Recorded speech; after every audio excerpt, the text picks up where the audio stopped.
Good evening, everyone. Welcome to Belong Be Becomes monthly Facebook Live. We have got Thuy here this evening. Good evening, Thuy. How are you today? So good. Thank you for having me on today, Alana. Thank you so much for coming on your Thursday evening. I know you're a busy woman and you've got a lot going on at the moment, so your time is very much appreciated. So a little bit about Thuy. She is currently the program manager of the Upskill Program, which is an initiative of the Front Project. And this is the topic of our Facebook Live tonight. And she's going to delve a lot deeper into this. But before she does, a little bit about her. She's had over 10 years of experience coaching and supporting individuals to upskill and pursue their dreams with her background in social work and also working within universities. Prior to joining the Front Project, she worked at Deakin University, developing and implementing skills building initiatives to help students become graduate and employment ready. In addition, she has lent her experience as a social worker at the Royal Children's Hospital, as a practice lead at the Centre for Excellence in Child and Family Welfare, where she coached care professionals to strengthen and sharpen their practice. So I feel like if anyone needs a life coach out there, Thuy is your woman. You've had so much experience in many different fields. And I feel like what I just said to you before, you're the exact person to be managing the Upskill program, which is super exciting. So maybe you could perhaps extend a little bit about on yourself and talk a little bit about the Upskill program. Yeah, thank you so much, Alana. Those are very kind words and a very impressive introduction. But just to kind of expand upon my experience is that I've always been quite passionate about helping individuals who make a difference in their career choices. And I've always found that maybe that's nurturer or helper in me, but I've very much enjoyed the role of helping somebody self-actualize and discover their hidden talents or strengthen their current talents to pursue their passions to kind of make an impact through their chosen career. And that's what's taken me to the Upskill program, because when this opportunity came up to become the program manager, I just knew it was the right place for me and the right organization and the right vision to be a part of. So the Upskill program is an initiative of the Front Project. The Front Project is an Australian first social enterprise really designed to improve the quality of early childhood education for all children across Australia, especially those experiencing vulnerabilities. We work on all levels of ECEC and within the system to improve early childhood education access, experiences, and outcomes across Australia. So a really fancy way to say that we really value what this sector does for the development and well-being of our children. And that's where kind of the Upskill program comes in, because I work on a workforce level, because if we all know the various challenges of access and outcomes in participating in early childhood education, but if all that was fixed, we still need you, the educators, and to be on the floor doing the great work that you do. And how do we support the workforce in doing so?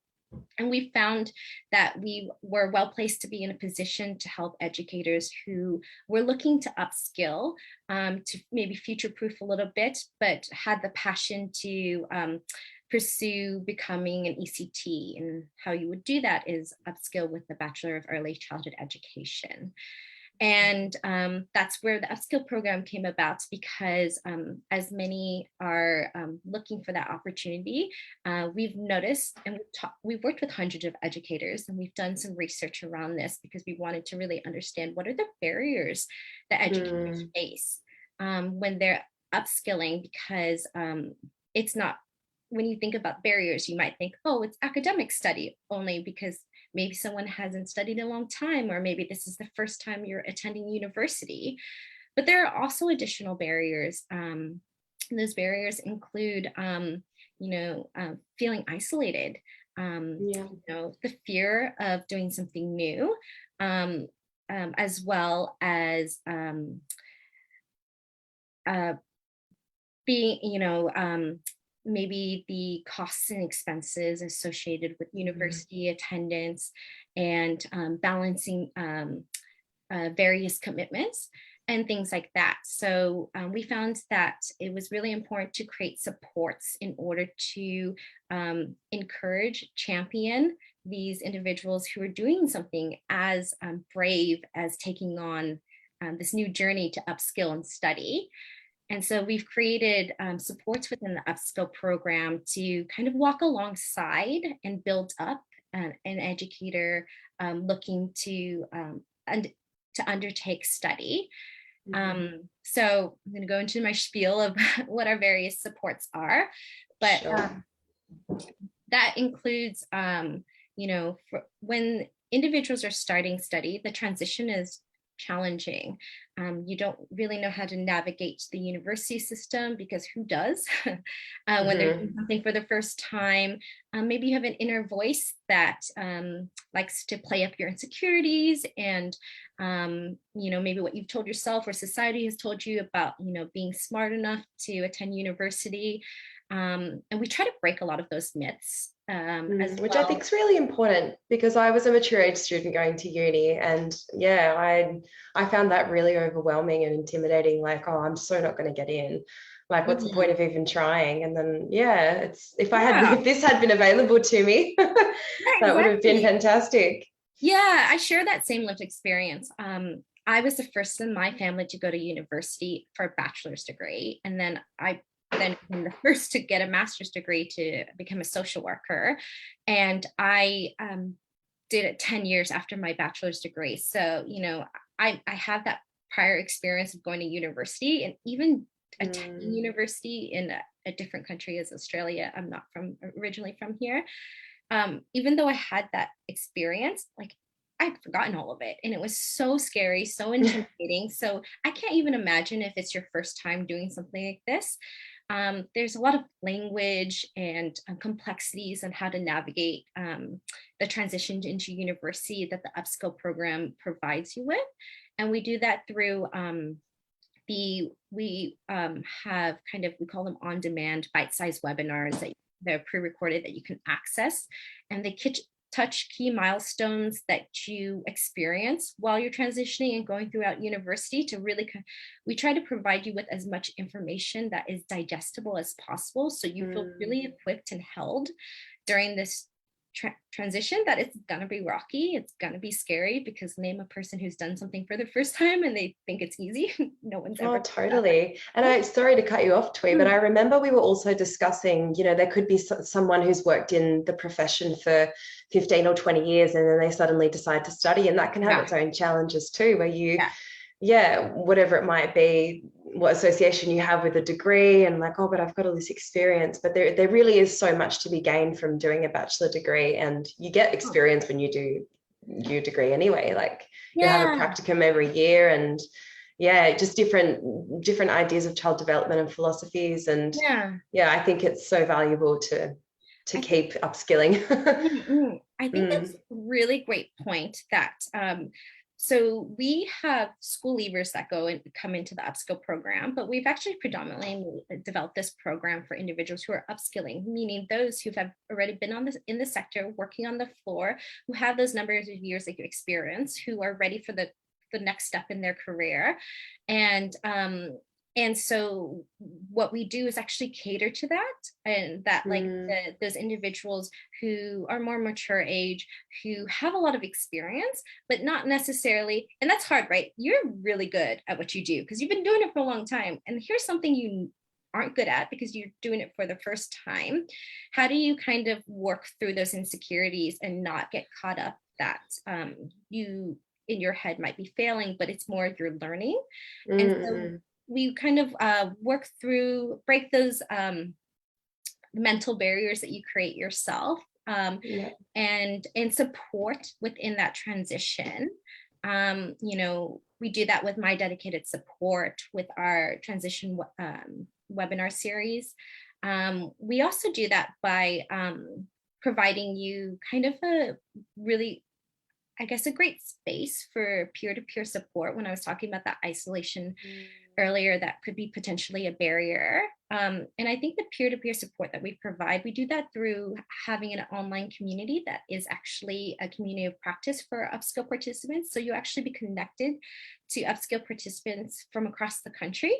But also the online community has broader ECEC professionals who are on the floor. So you have access to connect with that professional network as well.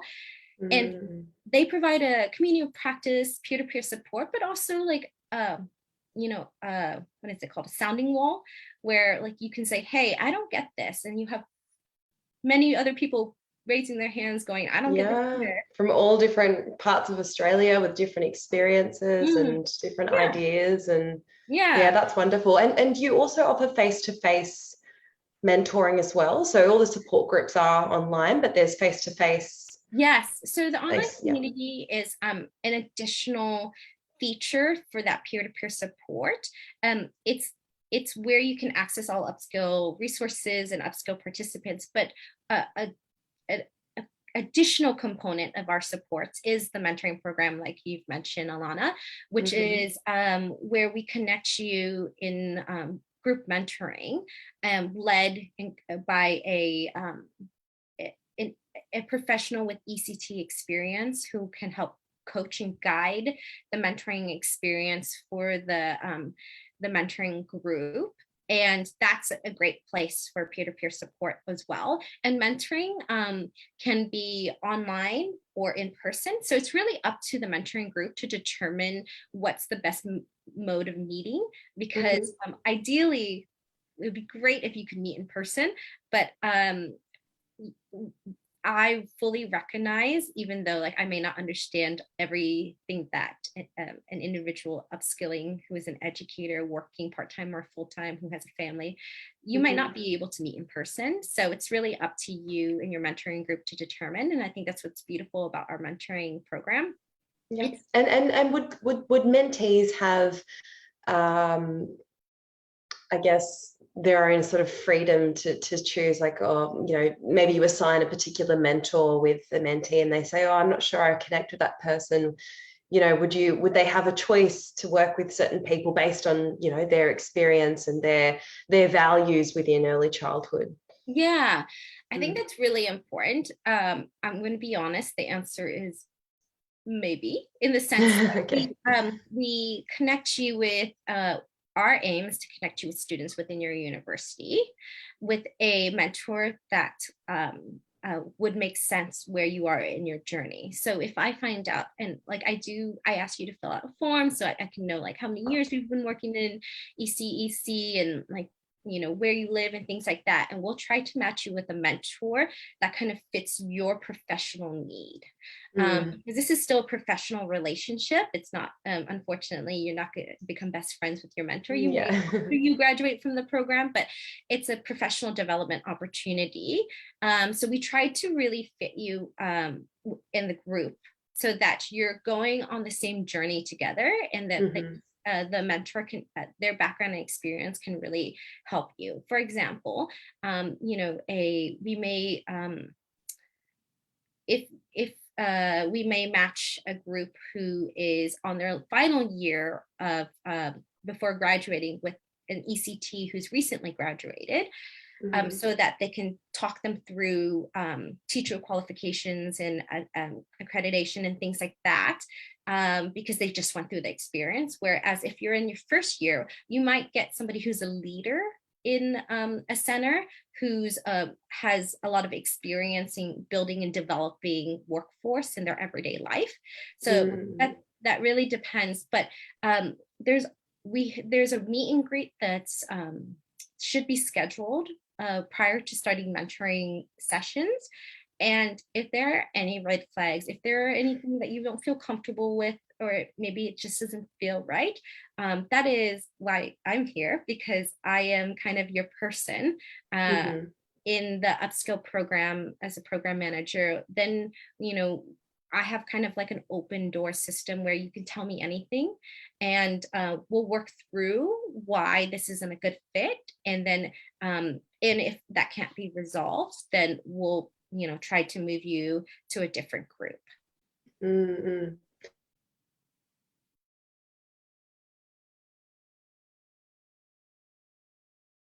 I think we lost Alana.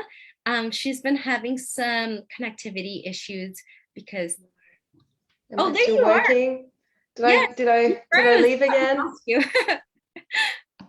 Almost.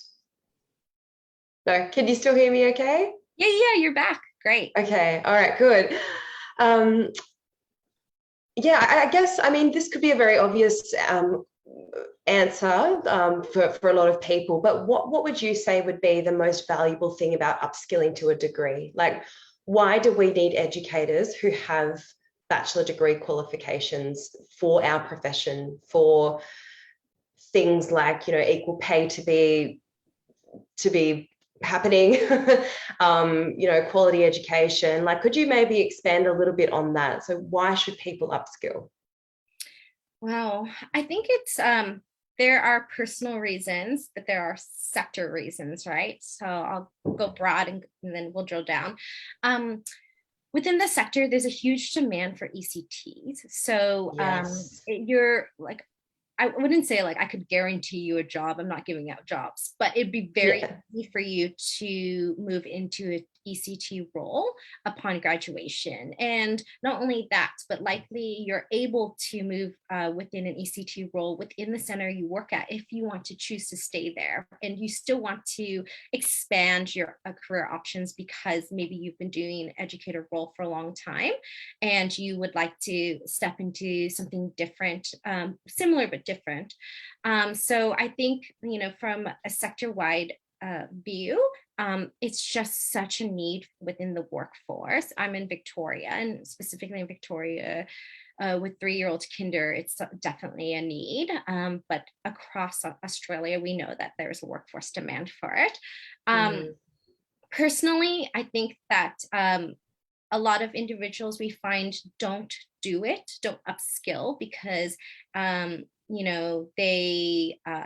they've been told that they don't need to. You're good. You don't need a degree, Yeah. or you're not smart enough, or you're already doing what like a teacher does, but as an educator. But actually, there's different pay grades and things like that that you need to Absolutely. recognize. And I think that if by upskilling with a degree, it also opens up a lot of doors as you may want to step into an ECT role and then might find that you might want to go into a leadership role or even Director role. director role or research and Yeah. advocacy. There's kind of like a big wide world that opens up when you upskill. I mean, I got a master's in social work because I wanted to do um, uh, clinical counseling. And so Mm. I could have gotten a diploma in counseling, but I chose a master's in social To work do. because Yeah. I knew that it would that extra year would set me up for the rest of my life to determine the different Mm. avenues I wanted to go in the specific field that I'm in. Yeah. So I feel an individual can take advantage of those opportunities and Yeah. as well as for me, I specifically think that anyone can upskill within a university degree. It's not whether you have the intelligence or the smarts, it's how to learn, how to be It's different at level. approaches, Yeah. exactly. And we all know, being educators, that it's more hands-on, and it's more it more comes from here than it does from here. So, and I was totally in the same boat. I was like, how did I get into university? I had no idea. Mm. And I still remember when I told someone that I was going to university to study early childhood education, they went, "Do you need a degree for childcare?" And I was mortified because, the stigma, the idea that it's again like the glorified babysitting, but you don't need it. Why would you spend all this money and all this time? But I thought, I really value this.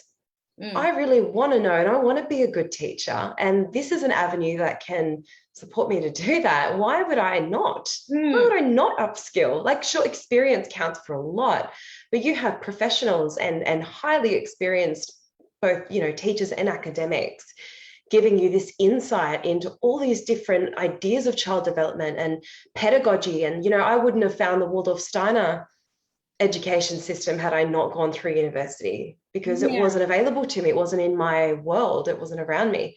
So not only that, but it makes you value what you do so much more, because there's just, that's probably the proudest thing that I've ever done in my life is to finish my degree at the age of 26.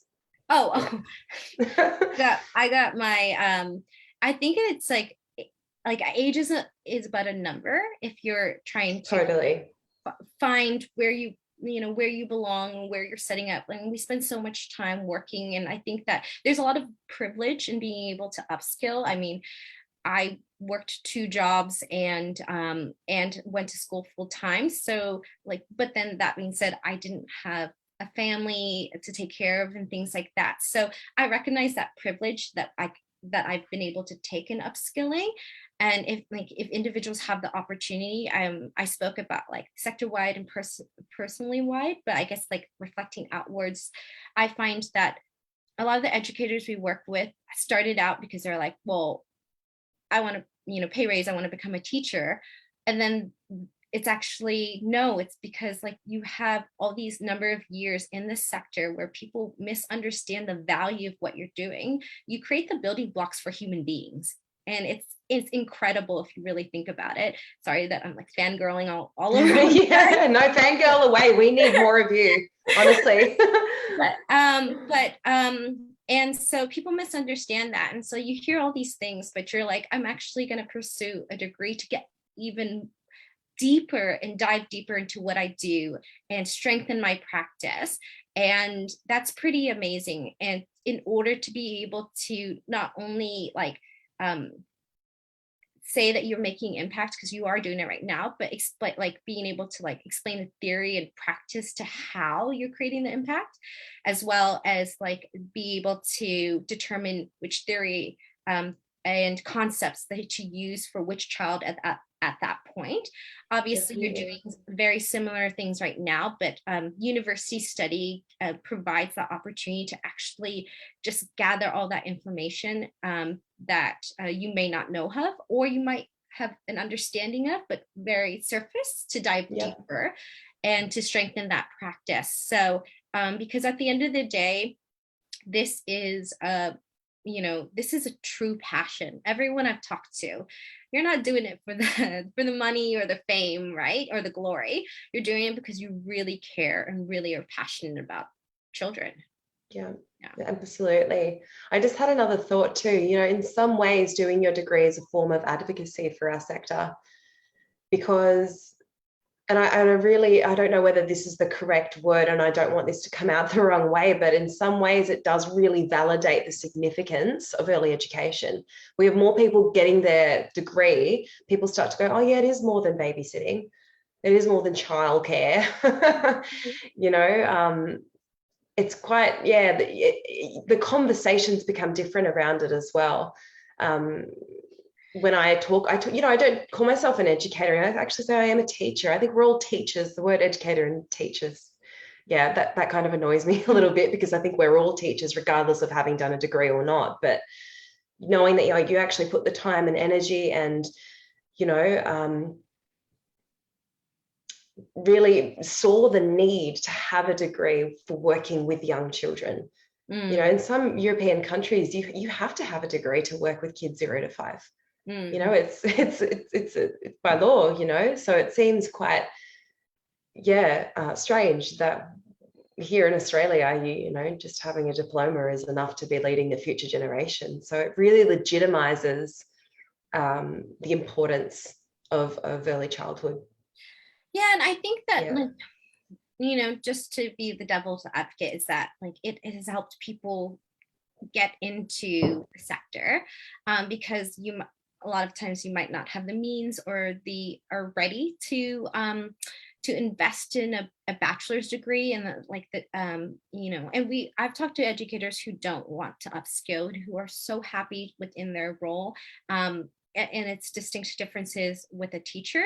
And so the upskill program is for those who want to upskill, but that doesn't mean you need to, and it doesn't mean it's the right move for you. But if it's the right move for you, we want to make it as smooth as possible for you. So I think from our standpoint, that there are there is a role for like both types of roles, but if like we want I guess like to kind of clear the way for those who feel like they haven't had the opportunity to pursue one and have only been able to pursue the other.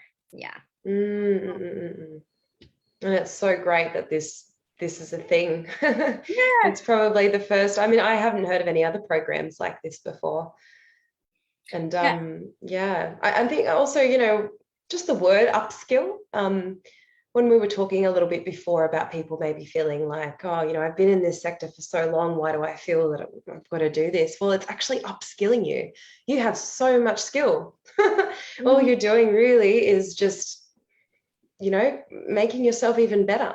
So it doesn't actually take away anything from your experience. It's just literally upskilling you, making you more and more skilled and the best teacher you can be. And I think what the beautiful thing about this program is we really sit in that and respect that, because I like, from my past experience, I was a practice lead at the Center of Excellence for Child and Family Welfare for social workers in out-of-home care. And so social work is very similar to this sector where somebody who works in care it's not called a social worker, but they do very similar roles to a social worker, and they might just they might have a diploma, or they might have a bachelor's degree, etc. And I worked with individuals, and we were doing like a upskilling with evidence-based practices for agencies across Victoria. And I worked with individuals, and I'm, a lot younger than some of the individuals. And I worked with individuals who had been around for 25 years, people who were grizzly in the best way, like who just knew back and forth how to work with families. But there was also like, I tried to challenge that, thinking that they didn't have anything to learn, more of like, there are so many different perspectives that you can learn from the same piece of information. And the great thing with upskill is that you get connected to peers who are also upskilling, who have varying numbers of experiences. And then hearing that perspective and hearing yours, and you determining while you're learning, where does that fit in with the way you're going to grow within your practice? And I think that we're always an advocate of being a lifelong learner at the Upskill program, because like, it's a win-win situation. But we try to encourage that, because sometimes we do get because we all get stuck in our ways and say, hey, I know this, I got this, I've been doing this, Yeah. And I think that that's okay, because you're good at what you do for a reason, but there's always an opportunity to learn and grow. Absolutely. And also, things change really quickly in terms of research and what people learn and understand now about child development. Even what we learn about educators, how aware they are of themselves as well. I mean, essentially, this is what my business is about. Like, who's doing any research on our well-being? Like, it's just good to really have a more holistic idea of what it is to be an educator, not just to be a great model for the children, but like, what does this mean for me? And am I committed to my personal growth too? Like you said, having those different perspectives, even the mentor could probably learn a lot in these programs from their mentees. Yeah. And I think it's good to plug leaders within a center in as mentors, and to have them kind of refreshed, like to understand and empathize with the challenges of upskilling. But I think it was spot on when you were talking about just recognizing how important well-being is for an educator, and because we talk about burnout in the sector a lot, and how and how we want to retain individuals in the sector. And I think that either education or me coming from social work care sector, like individuals who hold a lot and nurture and support others in their development and well-being, it's oftentimes like people expect us to be superheroes and and not have feelings or mental health and things like that, or we expect that of ourselves, and we just like grit through and move ahead and take care of everything. And I think that's really important to recognize that, like, we like that, why I'm really interested and find your organization fascinating is that you're focusing on that well-being and bringing it to the surface to say this is really important. And by making this important, we could tackle issues like burnout and that leaky bucket within the sector. Oh, definitely. Yeah, thank you for that. And I mean, yeah, I'm just equally as supportive of what you're doing. And I wanted to interview you tonight because this is professional well-being. There's so many layers to well-being, and I think that this is just really pertinent right now to what educators need to hear, or people that are considering upskilling need to hear. So where would people go from now if they're interested? Yeah, so you can depending like you can always contact me if you want to chat more. So it's just TNGUYEN at thefrontproject.org.au, or you can actually go on our website, thefrontproject.org.au, and then just go into initiatives, and there's the Upskill program, and you can just learn a little bit more, express your interest, such as that, so that like I gave a really brief overview of the program and how we support, but there's a lot more details on the website that you can find. So like, if you're interested in participating in an upskill program, you're interested in even just thinking about university and applying, we actually have an application guide on our upskill website within thefrontproject.org.au that you can actually look at and see what are the considerations of applying for university. So we provide that because we understand like it is a journey. Oh yeah, it's an investment in time and money and all the things. You might not be ready for the upskill because you have to be enrolled in the university. You have to have made that decision in order for us to be useful for you, because how can we help support you upskilling if you're not in uni yet? But there's the application guide, there's like our website to check out more about our supports and such like that. There's a lot of resources, and of course the Front Project does many other things too. So yeah, could you maybe talk a little bit to that just before we leave each other this evening? Yeah, no worries. So we are what you say, focused on systems change. So we see that in order to improve outcomes for children across Australia, that there are different levels within the ECEC system that need to be updated for this current context that we live in, right? And so we work within research and policy to determine, actually with the sector, with families, with children, with providers, with centers, with workforce, what's going on in the sector? What do we need to focus on from a research and policy perspective? We also work with different leaders in Australia with what we call an apiary fellowship. And what we do within that is like really encourage leaders to innovate and actually action some of that change within their power to do so. And then we have the online community, which I've mentioned previously that Upskill participants have access to. And this is where like we've created a discussion forum to raise the voices of professionals on the floor. So really focusing on those professionals on the floor. How do we give you a space to develop, to lean on one another, and also find your voices and amplify your voices within the sector?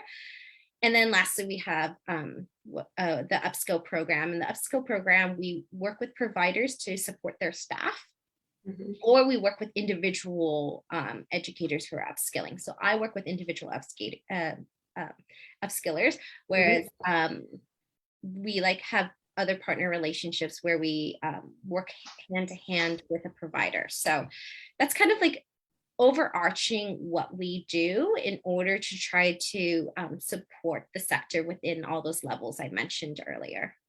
That's a whole lot of support. And you have a wonderful memory, by the way, to be able to articulate it so well. And yeah, it's so digestible. It's a great initiative. Thank you. So yeah, thank you so much for, yeah, you must be so proud to be working for such a great thing. Yeah, it's amazing because we have individuals from all different sectors who are participating, and some actually from the sector themselves. Actually, my counterpart Rafi was an educator previously, and so it's been really good to be in a place where, though we come from different experiences, we're all really passionate about improving these outcomes. Like me specifically, I'm selfish. I want to improve outcomes for children and the workforce who are working with children. And I think that it's great to be a part of an organization that's focused on everyone within the sector. So it's like, though we want to improve outcomes for children, we also are looking at workforce in a really poignant way. Yeah, you understand everything that encompasses the challenges in early childhood and the ways we need to upskill the whole profession. So yeah, well, I'm equally as proud to be in the early childhood realm. So it's always nice to meet a fellow, you know, I know our roles are completely different, but you know, you're doing you've got such an integral position for educators that it's just wonderful that they have access to this. And someone like you who, you know, maybe you've not necessarily been an educator, but you've got so much knowledge and the passion and the support and everything that you need, so many great resources. So I think anyone that is thinking about this should definitely go to the website and have a read. And like you said, even that application process is there, everything's there for clarity. And then yeah, you can always get on the phone, have a chat with Thuy, she'll tell you everything. And yeah, I'm just, I think it's wonderful. Is there anything else that you'd like to say, Thuy, before we call it a night? Yeah, well, I just want to make a point like that what you just said earlier and touch on it is that like we acknowledge that you have all the experience of ECEC, and so it's not my place to tell you like what are the best practices and things like that. You learn that within university. What we've developed is a place to help you kind of find your path in the smoothest way possible, and you know, using our knowledge of like university system, the broader ECEC context, and you know, all the many resources that we provide within that transition. So yeah, definitely do want to pay homage to that we aren't the experts, you are, but we do help you find your way within that university journey. And yeah, I just want to thank everyone for listening or right now or in the recording. And thank you, Alana, for the opportunity to talk to you. It's really been a pleasure. Oh, it has, hasn't it? It's been really nice. It always gets me really motivated to keep going in this sector and to improve and learn more. And yeah, no, it's been really great. I had this vision as you were talking, like saying that, you know, we all really do know what we're doing. We've all got such great experience. You're just kind of, yeah, I see you as just really holding the lantern for us as we walk down our path because we all have one, right? But sometimes we just, you know, like you were saying before, there's little insecurities in our head or any other barriers or challenges that we think we're not able to overcome. You know, and maybe there could legitimately be some really tough ones that we might not be able to, but you know, for the most part, you've figured out pretty much all of them, and you can just hold that little lantern as we go, oh yeah, there it is. But yeah, okay, now she's shining it that way, so I'm going to keep going. Yeah, exactly. I think that's a beautiful metaphor. Yeah. Oh, good. You can tell that I work in a Steiner environment, lanterns and paths, and yeah, they always those things come quite naturally when I chat. All right. Well, thank you so much again, Thuy. It was absolute pleasure. I might put all your details in the final, like once the recording's done, and I'll do a little bit of editing and get your email down there, and people can contact you if they feel they'd like to, go forth with this. Yeah. Please feel free to send me any of your questions, concerns. I'm always a email or phone call away, and happy to have a chat, because I know that when I'm talking to somebody who's thinking about upskilling, I know that it's not something that they like you can immediately action upon. So I'm just Sure. to have that conversation. Yeah. Oh, that's great. Well, thank you so much, Thuy. Have a lovely rest of your evening, and hopefully we'll chat again soon. Yeah, you too. Enjoy your evening. Bye, everyone. Thank you. See you. Thank you for watching, everybody.